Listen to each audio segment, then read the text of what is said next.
Assalamualaikum warahmatullahi wabarakatuh. Balik lagi sama gue John Arya di Jembatan Hitam Story Mystery. Di kesempatan malam hari ini gue udah mendatangi seorang narasumber yang dimana dia ini ada sangkut pautnya nih sama teman gue si Fahmi Bewok. Karena dia ini adalah teman dekatnya Fahmi Bewok di zaman sekolah dulu. Nah, jadi buat teman-teman yang penasaran pengen tahu kisahnya, nanti kita bakal tanya-tanya dulu sama narasumber kita. Dan sebelum kita berkenalan sama narasumber, buat kalian para pelintas jembatan hitam yang mempunyai kisah mistis seputar pendakian gunung atau kisah-kisah serem lainnya yang mau cerita dibagiin sama gue langsung di sini, atau pengen gue ceritain sendiri, langsung aja DM ke Jembatan Hitam di @jembatan_hitam. Dan sekarang kita bakal langsung nanya-nanya aja narasumber kita pada malam hari ini. Halo, assalamualaikum Bang Robi. Waalaikumsalam. Sehat Bang ya? Alhamdulillah Bang. Seperti Tadi biasa aja. gue udah nanya-nanya nih di belakang kamera nih sama Bang Robi nih. Iya. Bang Robi nih teman deketnya Bang Bewok di saat zaman-zaman sekolah dulu Bang. Oh iya, kental banget Bang. Kental ya? Iya. Lu berarti suka main futsal dong Bang Bewok? Kita S-back Bang posisinya. S-back. Fahmi itu Iya. penyerang deh. Babi penyerang ya? Iya. Lu kan lu beda-beda tingkat ya. Lu kelas 3 di saat itu si Fahmi Bewok kelas 2. Iya, dia ada kelas gue deh. Iya nih Bang. Dan gue pernah denger cerita juga nih sama si Fahmi Bewok, dan kisahnya juga nanti bakal dilengkapnya versinya si Bewok ini bakal diceritain di di Lentera Malam nih Bang. Iya. Karena gue udah denger ceritanya Fahmi Bewok di Lentera Malam. Gue sempet mulu nih. Karena gue udah denger ceritanya Bewok di Lentera Malam. Ini ceritanya serem banget Bang, menurut gue ya. Dan sekarang di sini gue pengen nanya dan pengen tahu cerita langsung versi lu nih Bang. Iya. Orang yang pada saat itu ada di lokasi kejadian. Sekolahan sih. Soalnya nih Bang ya. Iya. Jadi yang gue denger nih Bang ya, si Bewok ini menceritakan tentang lu nih awalnya nih. Jadi di sekolah lu ini pernah terjadi kesurupan massal. Itu karena lu Bang. Gara-gara lu boker sembarangan Bang ya. Ya kan. Ya, gimana ya? Ya iya juga sih, bisa disalahin juga sih karena gue juga sih, soalnya gue orangnya ya cuek-cuek aja sih Bang. Gitu, Bang, ya? Asal aja gitu. Yang Gila, penting ya namanya perut mules kan, cuma kan nggak tahu resikonya kan. Gokil Emang sih. belum tahu. Setelah kejadian itu baru diceritain gitu Bang. Oke. Karena sebelumnya udah pernah ada kejadiannya yang sama kayak gitu. Ini pokoknya topik permasalahan awal kenapa sekolah lu bisa kesurupan massal adalah setelah lu mengalami yang namanya mules ya Bang. Bener. Buang air besar di Mules atas banget. plafon sekolah ya Bang ya. Itu gila waduh. Gimana ya? Udah, Bener-bener mulus banget itu. Tahan dulu ceritanya Bang. Biar teman-teman pelintas jembatan hitam di rumah penasaran pengen tahu kisah lanjut dari Bang Robi, jangan kemana-mana, saksikan terus Jembatan Hitam.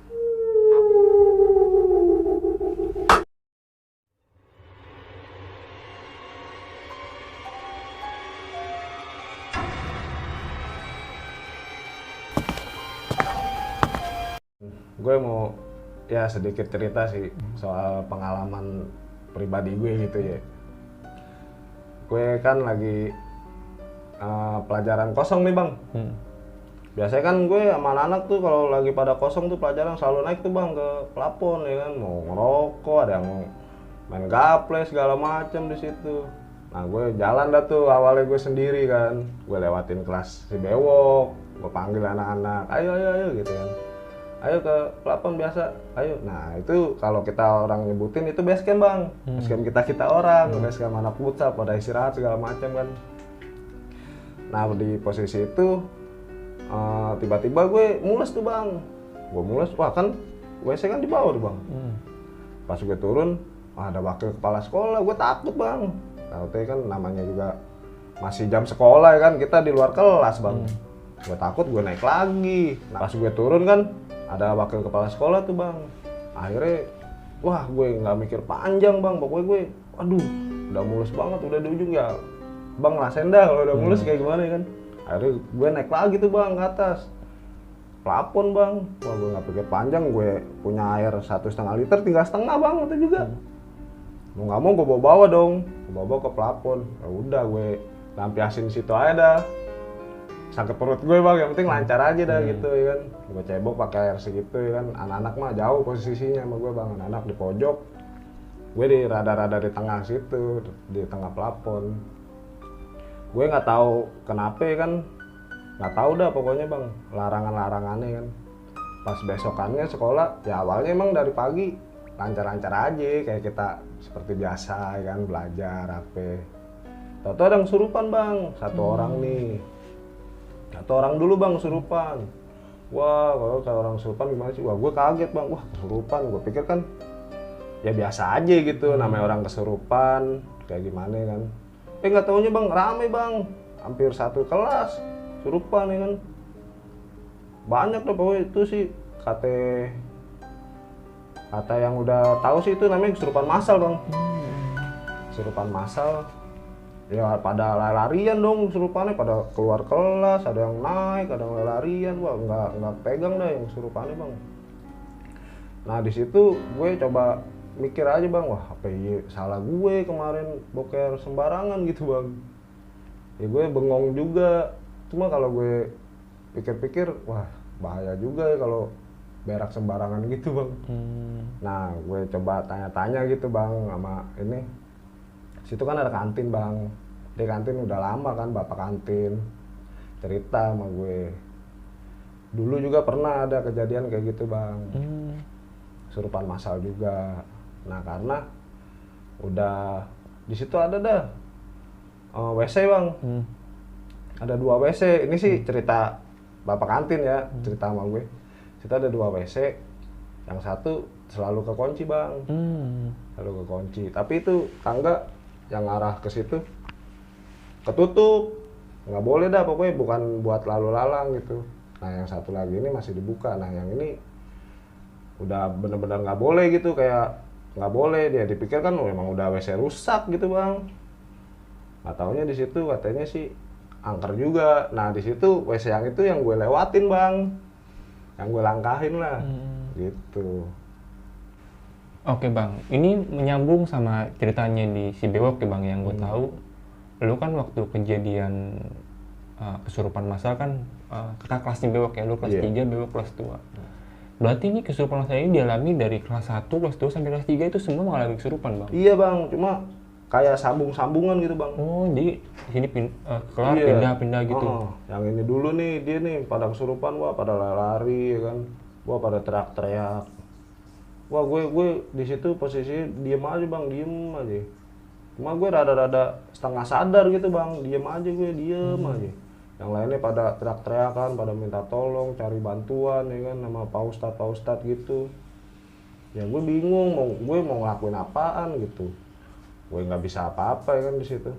Udah gue diem aja udah. Nah bang, ini masih nyambung sama ceritanya Bewok ya bang ya. Bewok kan pernah cerita bahwa lu nih pada saat si lagi latihan futsal di malam hari gitu bang ya. Lu nih melihat sosok cewek di tangga duduk yang mukanya hancur tuh, bener bang? Memang bang? Nah iya itu yang tadi gue ceritain, yang kan sebelumnya kan bapak kantin itu cerita. Nah besoknya kan gue latihan futsal tuh bang. Sama Bewok nih? Iya, Bewok main juga gitu, ngikut dia. Emang biasanya kita kan tim ya kan. Nah di situ yang gue lihat, nah posisi kan WC kan kelengkaan bang, dari tangga. Nah tanpa sengaja, namanya kita penasaran ya kan bang, kenapa sih, ada apaan sih gitu kan. Nah gue nggak sengaja, cuma gue kagak terlalu tegesin sih bang, cuma ngelihat begini, cuma kan gue begini lagi gitu, penasaran. Sosoknya kayak gimana tuh? Sosoknya sih perempuan gitu bang, perempuan udah tua gitu ya kan. Mukanya tua bang? Iya, putih banget, rambutnya putih, mukanya kayak muka-muka sedih gitu dah bang. Tapi seragam, pakai seragam apa bagaimana? Iya pakai seragam bang. Tapi rambutnya putih? Iya, Oh, mukanya udah tua, mukanya udah tua. Dari situ gue langsung bang kaget dong, wah gue hampir jatuh, lari-larian, gue lari hampir jatuh. Pokoknya gue lari dah udah, gue lari ke anak-anak, ada apaan, nggak ada apa-apa, gue bilang gitu bang. Gue takutnya anak-anak pada lari juga bang. Akhirnya gue pulang duluan di situ, gue takut bang ini. Gue nggak ngomong sama anak-anak, ya udah, gue pulang aja. Sampai rumah udah gue diem aja bang. Ini kan kejadian dialami sama lu nih bang ya, Iya. yang diceritakan sama Bewok nih di saat itu. Nah, Kalau sosok nih bang, sosok pelatih futsal atau senior lu yang diceritain sama si Bewok ini nih, lu pasti kenal juga lah bang yang sosok ini bang, karena kan dia pelatih futsal lah. Yang dia cerita sama si Bewok kalau kalau dia tuh di angkatannya dia ada yang meninggal karena lompat dari lantai atas bang. Iya, itu bang bener bang. Bener. Jadi gini bang, senior gue pelatih futsal bang. Nah waktu itu gue lagi nongkrong ya kan, nggak buka omongan, nggak buka apa ya kan. Bahwa kita nongkrong biasa aja, ngopi di luar latihan ya bang, di luar latihan, di warkop gitu dah. Toto cerita bang, setelah kejadian yang serupan itu ya, nggak tahu dia Toto cerita pernah teman kelas gue dibully habis-habisan kayak gitu bang. Kok dibully sih pak? Gue tanya gitu ya kan.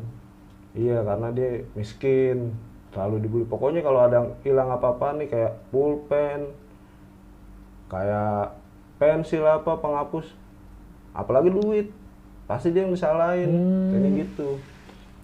Ya gue sama Bewok di situ kan, gue dengerin aja ya kan, cerita gimana. Terus aja dia tuh tahu banget bang, dia cerita, iya, gue ngalamin banget, kasihan ya kan sama dia. Terus suatu hari dia naik tuh bang, kayak sedih gitu bang. Itu kata Pak pelatih gue ya, kayak sedih gitu. Toto jalan aja sendirian, jalan nunduk aja sambil nangis. Toto di atas bang, Toto di atas di plafon. Gak taunya bunuh diri bang, bunuh diri. Gue kaget dong dengarnya, sama Bewok. Waduh. Terus gue langsung ngambil simpulan, wah jangan-jangan yang gue lihat sendiri sosok itu ya? Sosok itu bang gitu. Iya nih, ini ceritanya masih relate, masih nyambung sama cerita Bewok yang diceritain di YouTube-nya Lentera Malam nih. Jadi pada saat itu Bewok juga cerita bahwa senior ini, pelatih lu ini cerita sama anak-anak di saat lagi selesai acara futsal. Percis banget cerita yang diceritain Bewok sama cerita lu nih bang, ini nyambung banget menurut gue.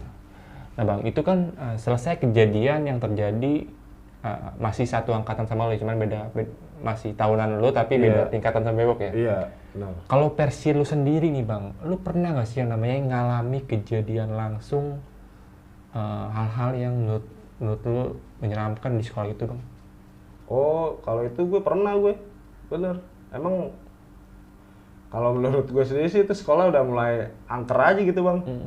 Menurut gue ya, gue waktu habis nonton bola ya kan, nonton Champion bang dulu bang. Nah paginya sekolah bang, gue saking nggak mau kesiangan ya kan, takut telat apa ya kan. Posisi lagi ulangan umum, kalau telat kan lo tau sendiri dah. Sekolahan udah nggak bakal boleh ulangan tuh bang. Gue datang pagi tuh bang. Gue datang pagi juga lebih pagi dari biasanya gue datang, saking gue nggak mau telatnya gitu. Gue datang pagi, wah udah seger dah ya kan. Datang pagi dengan senang ya kan. Oh gue mau ulangan nih. Gue datang pagi, wih hawanya adem nih bang. Gue masuk kelas kererek ya kan. Ada tuh bang, ada temen gue sih, ibaratnya kan ya orang satu kelas sama gue berarti kan temen gue dong bang. Nah gue duduk di belakang dia bang, posisi bangku gue, posisi meja gue di belakang dia.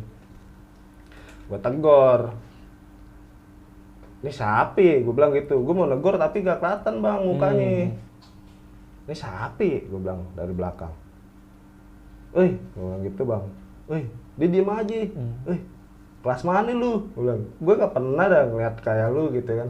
Di sini salah kelas kali lu gitu. Dia diem aja bang, begini aja nunduk bang. Rambutnya rada-rada acak-acakan gitu dah bang. Acak-acakan gitu dah, rambutnya kusut-kusut gitu. Masih gue penasaran bang. Gue tegur ya kan. Salah kelas kali lu, bilang gitu. Tetep bang, diem aja bang. Pas gue diem, gue mah bodo amat ya kan. Gue taruh tas, gue duduk aja biasa. Wah gue kepagian kali. Wah kok tau-tau hawanya adem bang. Nggak ada suara apa-apa, nggak ada suara jam. Pokoknya nggak ada suara apa-apa, dah adem aja gitu bang. Gue diem, lah kok hawa gue diem juga gitu bang, adem banget, sunyi banget gitu. Nggak taunya dia nengok tuh bang, nengok. nengok mukanya putih bang. Lah, nih gue nggak ada yang kenal nih di sekolah nih, gue bilang gitu. Gue kaget bang, tapi gue rada-rada takut sih.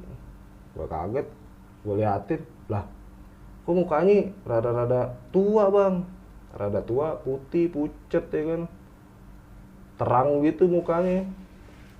Gue kaget, wah gue nggak mikir apa-apa lagi. Ya gue langsung kabur aja gitu, gue kabur. Biasanya di ibu kantin kalau subuh-subuh udah buka bang. Gue ke ibu kantin dong, gue ke kantin, lari aja gue, aja gue lari. Gue nyampe kantin, aduh, kenapa lu Bi? Gitu kan. Ada setan bu, gitu. Setan di mana? Setan di kelas saya, bilang gitu. Makanya kau datang jangan pagi-pagi, saya takut kesiangan gitu. Udah bu, saya mau pulang. Gue pulang bang, hari itu juga. Jadi lu nggak ikut ulangan tuh? Kagak bang, saking gue takutnya. Keinget-inget mulu gitu bang, mukanya tua gitu. Rada-rada ada sini-sini nih bang, apaan sih urat-urat gitu dah. Orang gue tegas banget ngeliatnya bang. Pas banget depan gue tuh. Wah gue takut bang, langsung gue pulang. Ini kejadian ini lo alamin setelah kejadian kesurupan massal apa sebelum? Setelahnya bang. Berarti teror itu masih berkelanjutan tuh bang ya sama lu bang ya? Tuh gue masih nggak ngerti juga dah. Kenapa gue gitu yang diliatin bang. Gue bingung juga, gue mau nanya sama siapa, kesalahan gue di mana gitu bang ya. Gue bingung, ya udah gue nggak ngomong banyak, gue nggak cerita sama teman-teman gue, enggak. Takutnya kan yang lainnya pada takut juga bang, pada nggak mau sekolah lagi ntarnya kan. Bang, untuk sosok si almarhum yang meninggal saat almarhumah deh. Iya, almarhumah yang meninggal karena bunuh diri. Dan Bewok juga pernah cerita kalau misalnya foto dari almarhum ini terpapang di sekolah lu karena dia salah satu murid yang berprestasi. Iya benar bang. Lu melihat foto itu bang? Gue ngeliat. Tapi kan di versinya Bewok hanya beberapa orang yang tahu aja karena kejadian ini yang diceritakan sama senior lo yang selaku sebagai pelatih lo juga ngasih note sama anak-anak futsal bahwa kejadian ini cuman tim lo aja yang tahu.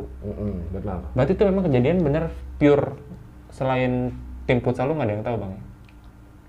Kalau di luar itu sih emang nggak ada yang tahu sih bang. Pada silent aja gitu. Tapi lu bener-bener ngeliat, sosok si almarhum yang meninggal ini di foto itu? Iya, cuma gue ngelihatnya itu ya foto biasa, foto anak sekolah, bukan foto setan gitu bang. Iya. Bukan foto arwah atau hantu gitu. Enggak, gue ngeliat anak sekolah, murid berprestasi nih. Cuma gue ngeliat itu aja udah. Gue nggak tahu kalau yang sering gue lihat arwahnya tuh arwah dia. Ternyata gitu. Dia meninggal mengenaskan nih bang ya, bunuh diri ya bang ya. Gila sih, ini efek domino akibat bullying sih bang. Iya, bullying di sekolah tuh sebenarnya bahaya banget. Bahaya banget benar. Tuh udah harus dihilangin namanya. Sekolah lu di daerah mana sih bang? Di Jakarta Barat. Kalau disebutin nggak boleh bang ya? Nggak usah disebutin lah. Ya. Pokoknya salah satu sekolah yang Jakarta Barat. Gue juga tahu sih sekolah itu karena gue juga sering gitu nyari-nyari mangsa ke sana gitu bang. Karena emang yang gue tahu sekolah lu itu emang ceweknya cakep bang. Iya, selain itu juga hantunya juga cakep-cakep bang. Gue nggak tahu deh kalau soal itu deh. Itu mungkin udah yang tahu deh. Oke, bang, untuk sekarang ini nih bang, kegiatan lu selain gawe ngapain aja nih bang? Futsal masih jalan futsal? Futsal udah jarang bang. Kalau buat sekarang, udah jarang dah bang. Fokus gawe aja bang ya? Udah kendor. Kendor bang ya? Iya. Tapi lu ada rencana gak nih buat main futsal lagi sama Fami Bewok? Belum ada dah. Belum ada ya? Kalau rencana mah. Iya sih. Udah pada gimana ya, Fami Bewok lu tau sendiri bang. Sekarang udah badannya udah gede. Pasti udah beda larinya bang. Udah kayak siluman babi. Iya, udah beda dah larinya bang. Udah ngos-ngosan pasti. Gue gak nyangka tuh kalau Bewok ternyata dulu anak futsal men. Wah dia futsalnya top bang. Jago dulu nih. Tarkam apa lagi? Gila sih. Sering dia sih. Berprestasi juga dia di futsal. Berprestasi juga di futsal ya? Iya. Sekarang jadi host Jembatan Hitam bang. Tuh iya. Gue belum pernah ketemu itu. Lagi nge-host gitu. Belum pernah kan lu? Iya. Boleh tuh bang, temuin gue kalau lagi nge-host tuh. Iya, nanti soalnya sekarang malam ini si Bewok lagi kerja bang. Sekarang ada Bang Dede doang di belakang kamera. Nanti Gue Ya. pengen lihat aja tuh anak sekarang lagi nge-host gitu. Kalau Jadi- di luar mah sering gue ketemu. Kemarin gua kontak lu juga dari si Bewok nomornya, makanya gua langsung kontak karena nih Gue pantesan deh cuma ketawa-ketawa doang. serem sih menurut gua. Dia kagak ada deh di mari, kagak cerita. Tapi lu masih hubungan sama Bewok lancar ya, Bang? Masih lancar. Gokil sih. Udah mau merit deh bang. Kapan, Bang? Kurang tahu juga sih, belum ngabarin juga. Gokil. Gua aja temen deketnya aja nggak tahu. Iya, katanya sih ntar juga datang undangannya gitu doang. Katanya dia merit apaan tuh hiburannya, Bang? Kalau orang lain kan, orang normal kan dangdut ya kan, Belum dikasih tahu hiburan. rebana. Mungkin kalau dia nih paling topeng monyet kali di hiburan ini. Nanti di undangan ada tuh hiburan, topeng monyet gitu. Iya, bisa. Gitu. Oke Bang Robi, ini gue mau nanya yang terakhir nih Bang Robi sebelum kita closing. Pada saat angkatan di tahun elu, ini kan Bewok cerita bahwa dia bersama dengan beberapa temennya nih orang yang berani nih buat ngungkap dari sisi misteri sekolah lu. Bahkan si Pahmi Bewok ini sama beberapa temennya keluar sekolah untuk mencari informasi tentang latar belakang dari sekolahan tersebut. Nah, pada saat si Bewok dan sama teman-temannya nanya ke warga sekitar, lu ikut gak sih, Bang? Oh di situ gue nggak ikut bang, karena gue masih ada hawa-hawanya gimana sih, hawa takut gitu bang. Gue nggak berani Berarti kalau yang kayak gitu-gitu. untuk nanya-nanya itu lu nggak ikut Nggak. ya? Tapi lo tahu kalau si Bewok itu Tahu. Dia cerita sih bang. Iya habis nyari-nyari informasi begitu. Emang bener Bang, itu sekolah lu itu dibangun di tanah sengketa yang dulu pernah sebelum dibangun sekolah itu kuburan Bang. Emang bener Bang? Emang benar. Gue juga sih boleh dapat cerita juga bang. Iya kan sekolah itu dibangun gue belum lahir bang. Iya. Iya. Gue denger aja kalau Berarti- lagi ngobrol sama orang setempat gitu, cerita sekolah dulunya. Sebelum tuh sekolah dulunya jelek, ada lagi yang cerita lebih datar lagi, yang masih tanah, masih kuburan, sampai akhirnya gede kan, kayak gitu. Berarti Suka-suka bisa cerita aja. dibilang sekolah lu ini memang dibangun di atas tanah bekas pemakaman. Bener. Gokil. Oke Bang Robi, makasih banyak lu udah mau mampir ke sini, udah mau meluangkan waktu lu sini. Iya, Bang Jan. Walaupun lu kemarin nggak sama Bang Fahmi Bewok, gue sih berharapnya lu sini duduk sama Fahmi Bewok nih, jadi bisa Iya, tektok boleh gitu tuh kan. bang. Biar lebih detail lagi gitu. Iya. Tapi nggak apa-apa sih, udah terwakilkan. Nah. Oke, buat teman-teman Pelintas Bayi Hitam di rumah, makasih banyak juga udah nonton kisah gue sama Bang Robi dari awal. Sekali lagi buat teman-teman yang belum subscribe, jangan lupa subscribe. Sekali lagi buat teman-teman yang belum subscribe, jangan lupa untuk subscribe, like, comment, and share video gue ke teman-teman lo biar gue lebih semangat lagi untuk ngebangun konten ini. Bang, akhir kata nih Bang, sebelum pamit lo mau ngasih pesan-pesan nggak Bang buat teman-teman di rumah Bang? Gue cuma mau pesan-pesan